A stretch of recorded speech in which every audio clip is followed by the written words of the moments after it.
শুভেচ্ছা, শুভ দুপুর, শুভ সময়। সুপ্রিয় দর্শক, আপনাদের সবাইকে সাদর আমন্ত্রণ আজকের দিনের ফ্রেশ প্রিমিয়ামটি তারকাকথনের আয়োজনে। এবং আশা করছি যে যেখানে বসে আমাকে দেখছেন তারা সকলেই ভালো আছেন, সুস্থ আছেন এবং সুন্দর আছেন। এবং আজকের আড্ডা আমাদের গানের মানুষকে ঘিরে। আমার ভীষণ প্রিয় একজন মানুষ আজকে আমাদের আমন্ত্রিত অতিথি, সেই সঙ্গে আরও একজন প্রিয় মানুষ আজকে যুক্ত হয়েছেন, আপনাদের সবার, আমার নিজেরও ইনফ্যাক্ট।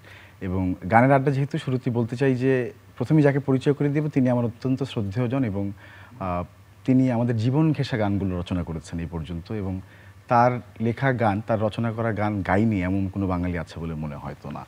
এবং তিনি বলেছেন একটা সময় যে বাংলা গান বা কোনো দেশের গান, কোনো অঞ্চলের গান হচ্ছে একটি জাতিসত্তার মানদণ্ড বা মান, জাতিসত্তার মান হিসেবে তিনি বিবেচনা করেছেন, শহীদুল্লাহ ফরাইজি।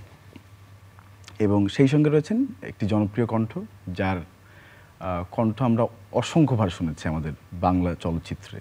তিনি অসংখ্য প্লেব্যাক করেছেন এবং তিনি বহুদিন বাদে আজকে আমাদের এই আয়োজনে এসেছেন। আলম আরা মিনু, জনপ্রিয় সঙ্গীত শিল্পী। মিনু আপা, স্বাগত। ফরিজা ভাই, থ্যাংক ইউ ভেরি মাচ, আজকে আপনি এসেছেন। কেমন আছেন? খুব ভালো আছে। আপনি কেমন আছেন? আপা কেমন আছেন? জি, এই মুহূর্ত পর্যন্ত ভালো। আপনি সবসময় ভালোই থাকেন, আমরা জানি। আমি ভালো আছি, আলহামদুলিল্লাহ। কেমন যাচ্ছে, কেমন যাচ্ছে জীবন? জীবন তো শান্তিময়ভাবে কাটানোর চেষ্টা করি, যতই ঝড়ঝাপটা থাক। আমি আমার নিজস্ব একটা ভুবনে সবসময় বিচরণ করি, ভালোই আছি মেয়েকে নিয়ে। মেয়ের সাথেই আমার জীবন, তো ভালো কাটছে। চমৎকার, আন্তরিক ধন্যবাদ আজকে আসবার জন্য। ফরিদ ভাই, কথা আসলে আপনার সাথে কথা বলতে গেলে ভালো লাগে শুনতে, সময় শেষ হয়ে যায় টের পাই না। আমি চেষ্টা করবো যে একটু প্রসঙ্গ ঠিক রেখে কথা বলবার জন্য আজকে, কারণ আমি কথা শুনতে শুনতে একদম মন্ত্রমুগ্ধের মতো শুনতে শুনতে শেষ হয়ে যায় আসলে। আজকে যদি আপনার দুজনকে যদি একসাথে পেয়েছি, আপনাদের কাজটা নিয়ে যদি আজকে কথা শুরু করি, গানের আড্ডা যেহেতু আজকে করবো, সোনা দানায় সেই গানটির কথা নিশ্চয়ই মনে আছে, মাটির ফুলের সেই বিখ্যাত গানটি। এবং সেটি ঘুরে ঘুরে আবারও রিমিক্স বলি বা ফিউশন বলি হয়ে কিন্তু আমাদের সামনে আসছে, অনেকে ডান্স কাভার করছে। সেটি কি আপনি জানেন কি না? আমি জানি ইদানিং, কারণ ইউটিউব যে যাই অসংখ্যবার এই গান শুনি, টিকটকে অসংখ্যবার শুনি। এখন আবার ইদানিং আবার ভিউজ টিউজ একটু খেয়াল করতে পারি, আগে জানতাম। এখন নিজেই অভিভূত হয়ে যায়। একজন শিল্পী এক জায়গায় দাঁড়িয়ে গানটা গাচ্ছে, এটা তো সে কয়েক কোটি ভিউজ আছে। একজন শিল্পী শুধুমাত্র রুমে গাচ্ছে, তারও 80 লক্ষ ভিউজ আছে। অর্থাৎ একটা গান যে মানে কোনো রকম প্রস্তুতি ছাড়াও, কোনো রকম বিরাট শুটিং ছাড়া, নতুন রেকর্ডিং ছাড়া, ওই গানের রেকর্ডটার মাঝে তারা শুধু কণ্ঠ দিচ্ছে, তাও যে লক্ষ কোটি মানুষ শুনে, এটাতে আমি অভিভূত যে একটা গান যে এত মানুষের কাছে, বিশেষ করে আমাদের গান জনপ্রিয় হয় ধরেন যে ভার্সিটি ছেলেদের কাছে, একটা বয়সের কাছে, কিন্তু আমাদের এই গানটা সর্বজনীন, সকল শ্রেণীর মানুষ এই গানটা শুনেছে। সেই গানই জনপ্রিয় বলা যায়, যেটা সর্বজনীন গান। আমরা কিন্তু বহু গানকে জনপ্রিয় বলি, কিন্তু সবার কাছে যায় না। আমার এই যে অন্য অন্য গানের মধ্যে সবচেয়ে এইটা, সবার কাছে একটা গান গেয়েছে সোনা দানা। রাইট। এবং মিনু আপার আসলে অনুভূতিটা কেমন এখানে, যে এই যে এরকম একটা গান কখনো ভেবেছিলেন যে এইভাবে কি বলবো, জেনারেশন টু জেনারেশন এটা চলে গেছে? ইনফ্যাক্ট না, এই গানটার একটা স্মৃতিময় মানে অতীত আছে। হঠাৎ করে অডিও আর্ট থেকে ফোন দিলেন আমাদের ফরাইজি ভাই, মিনপা একটু আসেন, একটা গান গাইতে হবে। তো গিয়ে দেখলাম অসাধারণ গান হচ্ছে সেখানে, সব স্বনামধন্য শিল্পীরা। হ্যাঁ, তো বললো আপনি এই গানটা গান। আমি বললাম অন্য গানগুলো এত সুন্দর, আধুনিক, ক্লাসিক, একদম মানে সুরের বন্যা। তা আমি বললাম এটা একটা সুন্দর সিম্পল ফোক গান। তো আমি বললাম আমাকে তাহলে ওখান থেকে গান গাইতে দিতে হবে, এটা গাইবো। মানাম ভাই সুর করেছিলেন। পরে তো এই গানটা সিনেমাতে যখন হলো তখন সুপার ডুপার হিট। আমি রেডিওতেই বোধহয় বাজতো প্রতিদিন 40-50 বার করে রিকোয়েস্টে। রেডিওতে অসংখ্য চিঠি যেত। হ্যাঁ, আমাকে আবার ওরা জানাতো আপনার এই গানটা, আমরা অনেক রিকোয়েস্ট পাই। পরে আমি তো খুব স্টেজ করতাম মঞ্চে। মানে কি সারা বাংলাদেশের আনাচে কানাচে মানুষ এত জানে গানটা। ইভেন এখন আমি কিছুদিন আগে আমাকে একজন বলল আপনি কি জানেন আপনার গানটা আবার ট্রেন্ডিং বলে এখনকার ভাষায়। তখন আমি বললাম যে দেখি তো। পরে দেখলাম যে ছেলে মেয়েরা মানে শত শত ভিডিও করেছে। হ্যাঁ, গানটার মধ্যে কি যেন একটা আছে আসলে, এটা আসলে মানে স্ট্রেচটা থাকবে সবসময় মনে হয়। আমার ইচ্ছা আছে নতুন করে আবার এটা রেকর্ড করা। তাই? ও হ্যাঁ, ওয়ান্ডারফুল। ওরা যখন করেছে এখন আমার নিজের খুব নিশ্চয়ই, ইচ্ছা, নিশ্চয়ই। আমি ভালোই ইচ্ছাটা হবে। প্রকাশ করেছি ফরাইজি ভাই। গল্পটা আরো সুন্দর যে মিনু বাবা কিন্তু একেবারে অনাগ্রহী। সে বলতেছে অন্য অন্য গান, অ্যালবামের গান তো কষ্ট আমার অ্যালবাম, মানব ভাই সুর করেছেন। আর তখন আমি প্রায় নতুন গীতিকার, মাত্র অ্যালবাম শুরু আচ্ছা আচ্ছা করেছি। আচ্ছা। অন্য অন্য গান শোনানো হয়েছে, এখন উনি বলে যে সবচেয়ে আমার গানটা দুর্বল। হ্যাঁ, মানে মানব ভাবে যে তুই গা। হ্যাঁ, আমি বলছি আপনি গানটা দেখেন, কিন্তু আমাদের এই আশাটা, আমরা আশা করছিলাম যে এটা গণমানুষের কাছে যাবে, কিন্তু সিনেমার মাধ্যমে গিয়েছে। আমি জানিও না, মানে আমি একদিন সেরাটনে আমাদের গানের অনুষ্ঠান হচ্ছে, বোধহয় কোনো অ্যাওয়ার্ড অনুষ্ঠান, তো মতিন রহমান বিখ্যাত পরিচালক, ফরাইজ ভাই আপনাকে তো তখন তো মোবাইলে হয়তো ব্যবহার করছি না, কলে একটা কাজ করে ফেলছে, আপনাকে বাদ দিই। কি কাজ? কলে আমরা গানটা তো সিনেমা লাগাই দিচ্ছি। কি সিনেমা? মাটির ফুল। বাহ, মানে এই যে আপনার প্রতিক্রিয়া কি ছিল সেই সময়? আমি তো কই যে আমাকে কে কে বললো যে মাটির ফুল সিনেমার গান এটা জনপ্রিয়, অন্যরা বলতেছিল, ভালোই তো করছেন। কলে যে আপনি কাছে অনুমতি নেই না। আমি ভালো গানের জন্য আর অনুমতি লাগে না। আপনি এরকমই আসলে। আমরা একটু শোনাতে গানটি দর্শকদেরকে দেখাই, তারপর আবার না হয় ফিরে আসবো। তার আগে একটু জানতে চাইবো যে এই যে গানটি তখন যে করলেন, তখন তো নিশ্চয়ই ওই সময়টা ছিল যখন অ্যালবামে একটি গান খুব জনপ্রিয় হওয়া দরকার, টার্গেট করা হতো। এটা কিরকম ছিল ফরাইজ ভাই, একটু বলেন না, মানে কেমন? মানে আমরা তো ধরেন যে 10 থেকে 12টা গানের অ্যালবাম হতো, তো অ্যালবামে গান করছি তখন আমাদের টার্গেট হলো যে একটা গান যদি হিট না হতো তো অ্যালবাম চলবে না। সুতরাং একটা গান করলাম মনের মতো হইলো না, আরেকটা করলাম মনের মতো হইলো না, তখন হঠাৎ যদি হয়ে যেত যে এই এখন আমাদের অ্যালবামে আমরা ভরসা করতে পারি, একটা গান টার্গেট করা হতো। এরকম কিন্তু হয়েছে ফরাইজ ভাই যে আমরা একটা সিডি কিনতে বা ক্যাসেট কিনলে আমরা একটা গান বেশি শুনতাম সেখানে। দেখেন এই যে বারি সিদ্দিকের গান যখন করি, যে দুঃখ রইল মনে, নষ্ট জীবন, মন্দ স্বভাব, সব গান হয়ে গেছে, কিন্তু বাড়ি ভাই আমি স্যাটিসফাইড না। পরে যেদিন চন্দ্র সূর্য যত বড় দুঃখতা সমান করে ফেললাম, দুইজনই মহাখুশি, কেন বলে আমাদের অ্যালবাম চলবে। চমৎকার। আমরা একটু সোনাদানা গানটি দেখাতে চাই দর্শকদেরকে, চলুন। কথা ফরাইজ ভাই, মানে আপনার কথার উপরে আসলে কিন্তু এই গানের একটা স্মৃতি আছে। জি, গানটা যখন বেশ জনপ্রিয়, তখন ওনার যে সাহেব, প্রখ্যাত সঙ্গীত পরিচালক সেলিম আশরাফ ভাই বললেন যে ফরাইজ ভাই কি একটা গান লিখেছেন, আপনিও জানেন না যে আমি কেমন, যেটা যে সমাজকে কি একটা বার্তা দিয়েছেন, মানুষকে জীবনকে শুধু অর্থ নির্ভর, মানুষ শুধু চাওয়া পাওয়ার জীবনকে বাদ দিয়ে মানুষ যে ভালোবাসা কেন্দ্রিক জীবন হওয়া উচিত, মানুষ যে আধ্যাত্মিক জীবন হওয়া উচিত। হ্যাঁ, এইটা মানে সেলিম ভাই বহুবার বলছে যে আপনি গান লিখেছেন কিন্তু জানেন না এটা সমাজের জন্য কত বড় বার্তা দিয়েছেন। উনি প্রায়ই কথাটা বলতো যে ফরাজি ভাই, সেই গানটা পরে সেলিম ভাই বলার পরে আমি খেয়াল করলাম যে বড় ধরনের বার্তা আছে, আগে তোরা বুঝিও নাই। সে নিজেই বলছে আমাকে যে আপনি নিজেও বুঝতে পারছেন না যে এটা সমাজের জন্য কত বড় বার্তা। আসলে আপনি সৃষ্টি করার সময় নিশ্চয়ই টের পান না যে আপনি কি সৃষ্টি করছেন, সেটা হয়ে যায় আধ্যাত্মিকভাবেই। ফরাজ ভাই, এখন যদি এই প্রসঙ্গে একটু জিজ্ঞেস করি যে এই গানটি যখন লিখেছেন বা আজকে যখন লিখতে বসেন, তখন নিশ্চয়ই গানের লেখার মধ্যে একটা বিবর্তন এসছে, আপনার পরিবর্তনও তো এসছে নিশ্চয়ই, সেটা কি বুঝতে পারেন যে সেটা কিরকম আপনি বললে নিশ্চয়ই আমরা খুব সুন্দরভাবে বুঝতে পারবো। আসলে আগে গান লেখার সময় ভাবতাম যে এই গানের মধ্যে আমি কি বার্তা দিচ্ছি, কি নৈতিকতা দিতে পারছি, কি অনুভূতি নতুন ক্ষেত্র দিতে পারছি, হ্যাঁ, আমার চেতনাকে আলোড়িত করতে পারছি কিনা, অনেকগুলো বিষয় চিন্তা করা। এখন গান লেখা হচ্ছে যে ভিউ বাড়বে কিনা, জনপ্রিয় হবে কিনা।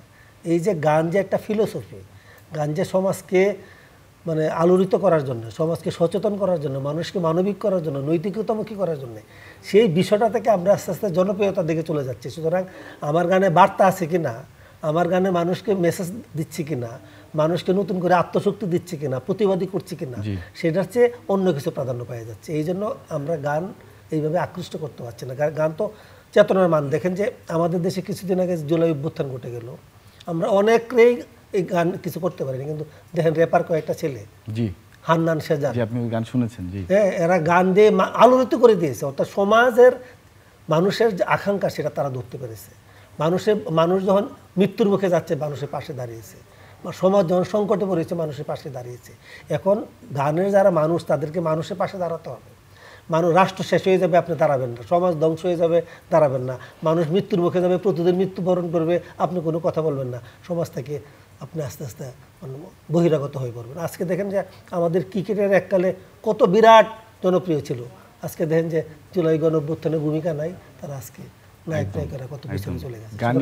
সমাজের সাথে সম্পর্কিত থাকতে হবে, মানুষের সাথে, মননের সাথে, চেতনার সাথে সম্পৃক্ত থাকতে হবে। সত্যি। এবং আমি খুব সরলভাবে বুঝি যে এখনকার গান আর আগেরকার গানের মধ্যে তফাৎ হচ্ছে কত, মানে আগের গানগুলো যখন সৃষ্টি করা হতো সেগুলো স্ট্রেচ অনেক লম্বা ছিল। যেমন যে মাটির বুকের কথা যদি বলি, এই গানে এখনও যদি কাউকে শুনতে বলি, শোনার সাথে সাথে প্রথম লাইন থেকে ধরে ফেলবে, পুরোটা গিয়ে ফেলবে। এবং আমি দর্শকদেরকে দেখাতেও চাই ইনফ্যাক্ট। চলুন প্রিয় দর্শক একটু দেখে আবার ফিরছি গল্পে। মিনপা, এই গানটা কিন্তু হিস্টোরিক আমাদের জন্য, মানে এটা সারা জীবনই হয়তো যতদিন বাঙালি বেঁচে থাকবে, জাতিসত্তা বেঁচে থাকবে, ততদিন এই গানটি গাওয়া হতেই থাকবে। এই গানটি গাইবার অনুভূতিটা কি আলাদা কিনা একটু জানতে, বা যখন গিয়েছিলেন তখন বুঝতে পেরেছিলেন কি? এটা প্রায় কত বছর, 97-এর দিকে 97 অ্যালবামটি বের হয়েছিল। এটার পুরো আয়োজনটা আমি করেছিলাম। আমি অনেক বুঝিয়েছিলাম কোম্পানিকে, তখন দেশের গান করতে চাইতো না বা ভাষার গানে ইনভেস্ট করা ওদের ইয়ে ছিল না। তা আমি বললাম যে সারা বাংলাদেশে ব্যান্ড বা সোলো বা মিক্স ফোক সব করে আপনারা অনেক টাকা ইনকাম করছেন। তখন তো হারানো দিনের গান আমার বেশ কয়েকটা, তারপর কথা দিলাম, বন্ধুত্ব লাইগারে, তো সারা বাংলাদেশের শিল্পীদের গানই প্রচুর সেল হতো অ্যালবামে অনেক। কিন্তু দেখা যেত যে আমরা যারা দেশকে ভালোবাসি, সুরকার যারা দেশকে ভালোবেসে সুর করে, তাদের গানটা আর সেইভাবে অ্যালবাম হচ্ছে না। তো যখন সাউন্ডটেকের বাবুল ভাই করলেন, এই রাজি হলেন, তখন খুব আনন্দ লেগেছিল যে আমি অদির বাবার জন্য কিছু করতে পারছি। উনি তো আসলে খুব বলতে চাইতেন না নিজে থেকে, আপনি তো জানেন, বলতেন না। এমনি সবার ভালো জিনিসের প্রশংসা করতেন, কিন্তু নিজে যে কিছু করতে গিয়ে বলবেন, আমার বেলায়ও তাই হয়েছে। কিন্তু যখন এই অ্যালবামটা করলাম, মানে সম্পন্ন হলো, সাবিনা, শ্রদ্ধেয় সাবিনা আপা, শাহনাজ আপা, খালিদ হাসান মিলু ভাই, তারপর সবাইকে গান বুঝিয়ে দেওয়া হলো, আরও সবাই, সামিনা চৌধুরী, আবিদা সুলতানা, কনক চাপা। তো প্রত্যেকটা গান এক একটা মনে হয় হলো কি হীরকখণ্ড, 6টা দেশের গান, 6টা ভাষার গান। তার মধ্যে আমাকে এই গানটা গাইতে দেয়া হলো। তো এই গানটাকে মানে মানুষ এত পছন্দ করলো, অ্যালবামটার নাম ছিল ইতিহাস সৈরভে। তারপর প্রত্যেকটা প্রাইভেট চ্যানেল, তারপরে বিটিভি সব ইয়েতে আমাকে মিউজিক ভিডিও করার জন্য, শুটিং করার জন্য, এবং এটা ফিলার হিসেবে প্রচার করা শুরু করলো। তো এত বেশি পপুলারিটি পেল যে বাংলাদেশে দেশের গান মনে হয় হাইস্ট ভিউ এই গানটি, এবং অনেক বেশি গায়, সব শিল্পীরাই গায়, জুনিয়র এখন যারা আসছে তারা। তো আবেদন, হ্যাঁ হ্যাঁ, বাঙালির আত্মপরিচয় বহন করে এবং একটা ব্যাপার আমি যুক্ত করতে চাই, এই গানগুলোর দিকে আকৃষ্ট হয়ে আবার ফরাইজি ভাই একটি গান লিখে, দেশের গান লিখেছিলেন, বারে বারে তোমার কাছে ফিরে যেন আসি। এই গানটাও সেলিম আশরাফ সাহেবই সুর করেছিলেন। সেলিম ভাই যখন এই গান করেছেন মাটির বুকে, তখন আমার দেশের গান দেন, আমি চিন্তা করে, কারণ এত ভালো গান বাংলাদেশে আছে দেশের গান, আর সেলিম ভাই এত ভালো গান করেন, আমি একটা নার্ভাস সেলিম ভাইকে একটা গান করেন, এই মাত্রার সুরকার, সে সাংঘাতিক ভালো সুরকার, সে নিছক গান করেই নাই, গান করতে খুবই কম এবং রুচিশীল। যখন বলছে ওরা যাবে গান দেন, আমার তো দিন রাতের ঘুম নাই। সেলিম ভাই যে দেশের গান করেছেন তার কাছাকাছি না থাকতে পারলেও মানে কি গান দেবো, কারণ আমাদের তো প্রচুর দেশের গান আছে, নতুন করে লেখা কিন্তু খুবই কঠিন। তখন সেলিম ভাইয়ের জন্য মিনপা গাই দেবেন না এক লাইন? যদি হয় খুব, তাতে আমরা খুব উপভোগ করতাম। বারে বারে তোমার কাছে ফিরে যেন আসি, আমি যেন হতে পারি এ মাটির কৃতদাসী। বারে বারে তোমার কাছে ফিরে যেন আসি, আমি যেন হতে পারি এ মাটির কৃতদাসী। মা গো ও মা, আমি যেন হতে পারি তোমার কৃতদাসী।